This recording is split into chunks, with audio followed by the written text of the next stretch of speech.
د 400 ضلع د تنګي تحصیل په میجر قلانامو کوډو کې د سماجی کارکون جواد جلال خان په دیره کې د مشاعرې یو غونډه تر سره شوه چې په کې د ولسو د شاعرۍ صوفیانه کلامونو او مزاحیه کتابونو مخکتنه وشوه. په دا غونډه کې د 400 د بیلابیلو ضلعونو شاعران، ادیبان، لیکوالان راغلي وو او خپل کلامونه یې وړاندې کړل. په دې مهال شاعرانو د پیغمبر صلی الله علیه وسلم په شان کې د تعریف جوړ کړی شوی شعرونو سره سنجیده او مزاحیه شعرونه وړاندې کړل.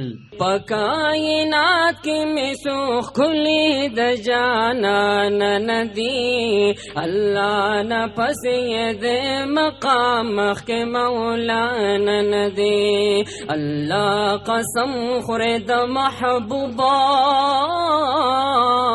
پخست کلی رخصا او ټول مخلوقات کی او ټول مخلوقات کی دمر زیاسو کال شان ندی تا نکتل رات گناہ کاری ستا خفکول رات گناہ کاری یاد دیشی چتا قسم را کڑیو یاد دیشی چتا قسم را کڑیو هغه ماتول رات گناہ کاری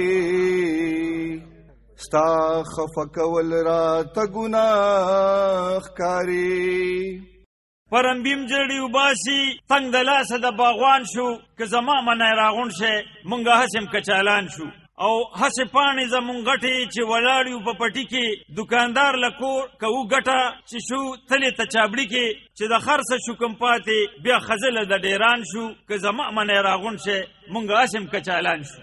د مدني ټولنې فعال جواد جلال خان وایي چې باید داسې غونډې د په کلیوالو سطح وکړي شي ځکه چې دا د علم خورولو په لور یوه خڅه ده او دوی به دغه دوامداره ساتي.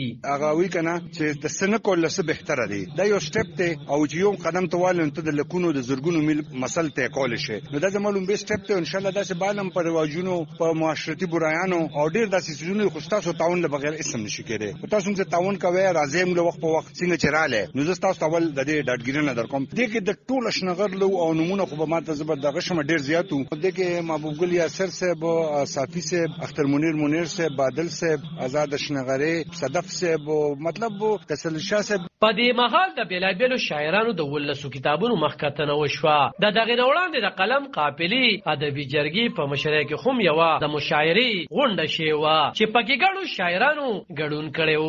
په دغه مهال عبدالخالق بادل، محبوب ګل یاسر، آزاد اشنغری، اختر منیر، سمندر خان عثمان خیل، میاں قیصر علی شاه کاکاهیل، حیات ګل حیات، اجمل خان اجمل، متوایر شاه او دغه شانتي یو شمېر نور تکړه شاعران موجود وو چې خپل کلامونه یې وړاندې کړل. عالب خان شیرپو، دلبر نیوز، نامو کوډو تحصیل تنګي.